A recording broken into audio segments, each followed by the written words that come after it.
À l'issue de la proclamation des résultats du brevet d'études du premier cycle BEPC et celui du certificat d'études élémentaires CEE, dans la nuit du samedi 13 juillet 2024, par le département en charge de l'enseignement préuniversitaire et celui de l'alphabétisation, Africalogue est allé à la rencontre de quelques établissements scolaires de la capitale, notamment le groupe scolaire Memba Touré, qui a connu un taux de réussite satisfaisant selon son directeur des études.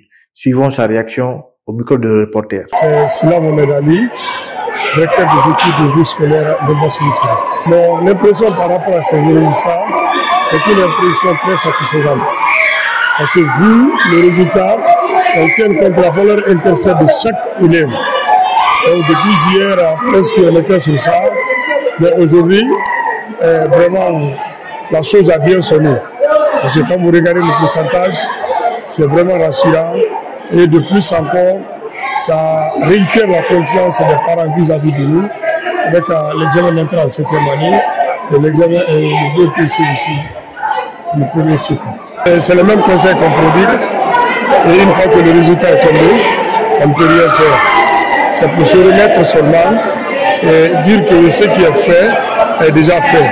De faire une prise de conscience, de reprendre l'année prochaine. Échouer, ce n'est pas ce qui est difficile, mais c'est de remettre en cause de l'échec. Et une fois que le candidat se remet en cause, il va réussir à son examen. Le niveau de parents, toujours, c'est pour leur dire encore de renforcer leur surveillance auprès des enfants. Ceux qui ont eu, vraiment de les féliciter, de continuer à les encourager. Ceux qui n'ont pas eu la chance, de les prodiguer encore, de voir et encore de revoir ce qui n'a pas marché pour que l'année prochaine ça marche. Et par la suite, nous vous invitons à suivre les réactions des deux meilleurs de l'établissement ainsi qu'un parent d'élève. Je réponds au nom de Sia de Tabou. Je remercie tous mes encadreurs de m'avoir soutenu dans cette guerre parce que j'avais très peur, parce que l'année dernière j'avais tapé l'examen une fois, je me suis découragée.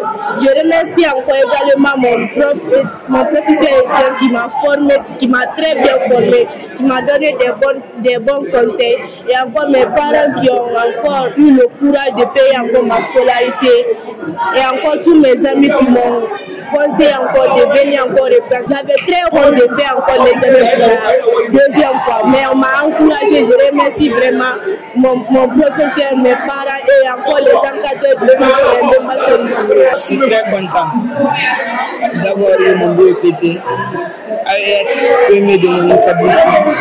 Je remercie mes encadreurs, mes parents d'élèves, et j'encourage tous mes amis qui n'ont pas eu de BEPC de reprendre l'année prochaine. Inch'Allah, Dieu les donnera le BEPC. Ma joie est immense, la joie dépasse, les mots me manquent, seulement pour l'encourager de plus parce que la course est encore très très longue. Les études, ce n'est pas aujourd'hui, ça va se terminer. Elle doit encore continuer le combat pour avoir le brevet, le baccalauréat qui est devant elle. Mais je vois, c'est une fille qui est vraiment engagée. Depuis l'an passé, quand elle a redoublé, elle m'a rassuré qu'elle va tenir maintenant. Et elle a assumé à l'engagement, elle est devenue la première de l'école. Voir 77e de la commune de Doureka, c'est une grâce. C'est la grâce de Dieu. Je dis merci à Dieu vraiment. C'est juste pour les encourager parce que la vie c'est un combat, ce n'est pas la fin du monde. L'examen c'est la chance. On encourage surtout les parents d'élèves dont leurs enfants n'ont pas eu l'examen pour cette année. C'est de prendre le courage de continuer à les encourager à la maison, de les envoyer toujours dans les écoles les meilleures, les écoles où c'est pour les bons enseignants, là où leurs élèves peuvent être bien encadrés pour la bonne marche et puis la réussite de leurs enfants.